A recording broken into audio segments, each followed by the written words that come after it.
Мыс балқыту цехінің анодтық учаскесінің негізгі өнімі анод алынған қара мыс. Бұл жұмысты 5 саусағындай білетіндердің бірі Қуаныш Тұрыспаев. 30 жылдан бері түсті металдар мен қорытпаларды құюшы болып еңбек етуде. Еңбекқор жан жоғарғы 5-ші разрядқа ие. Маған осы жұмысты үйреткен Садыканов деген кісі болды, Абылхайыр. Бастығым Жаксенов, Мирашинченко деген кісілер болды. Өзімнің мамандығым жерде кабинада отырып мыс құям.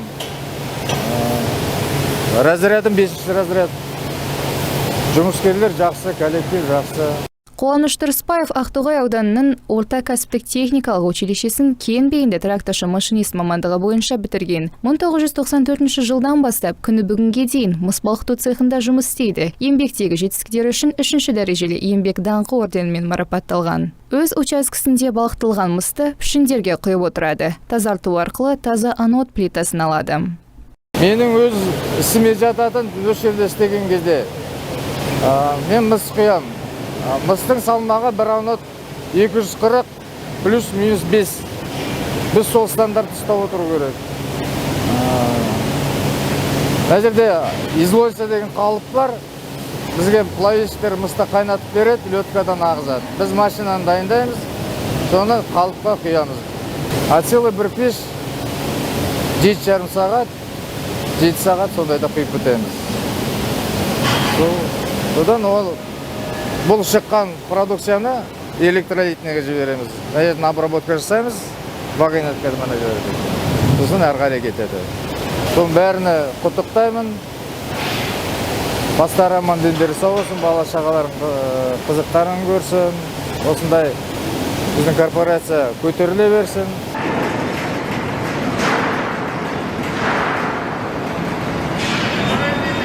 Мыс электролизінің цехында өнімді кран машинисі Ирина Игнатова қабылдайды. Оның міндеттеріне анодтарды жүктеу, катодтарды түсіру, анодты қайтару, матрицалық негіздермен дайындықты қамтамасыз ету кіреді. Кран тізгі деген нәзік жан 3 айлық курс оқып, практикадан өткен соң 2006 жылы комбинатқа жұмысқа орналасқан.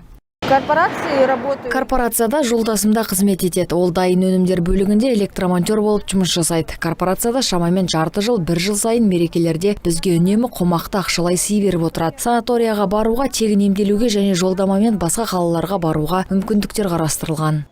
Иринаның бригадасында 46 адам бар күш жігермен бір ауысымда 600-700 тоннаға жуық дайын өнім шығарады. Өз ісінің мамандары қыркүйектің соңғы жексенбісінде аталып өтілетін еңбек күніне орай кәсіпорынның ауыр еңбегі біріктіретін Қазақмыс корпорациясының барлық қызметкерлерін мерекемен құттықтады.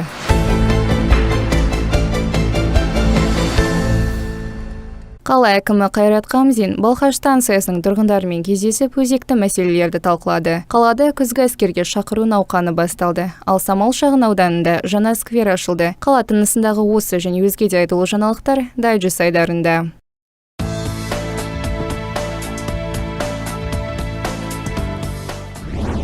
Тұрғындармен кездесу. Қала әкімі Қайрат Қамзин Балқаш 1 станциясының тұрғындарымен кездесіп, басты мәселелермен танысты. Көпшілікті алаңдатып жүрген мәселелердің бірі кез келген қолайсыз ауа райында жарықтың өшіп қала беруі. Көше шамдарының толық жанбауы да сөз болды. Көшеде қаптап жүрген қараусыз иттер де тұрғындардың титығына тиіп біткен. Одан бөлек станцияға қатынайтын 2-ші маршруттың қозғалыс уақыты сиреген. Осыған дейін 25 минут аралығында жүріп отырған қоғамдық көліктің қатынауы қазір 50 минутқа дейін ұзарып кеткен. Халық маршруттың бұрынғы кестемен жүруін талап етті.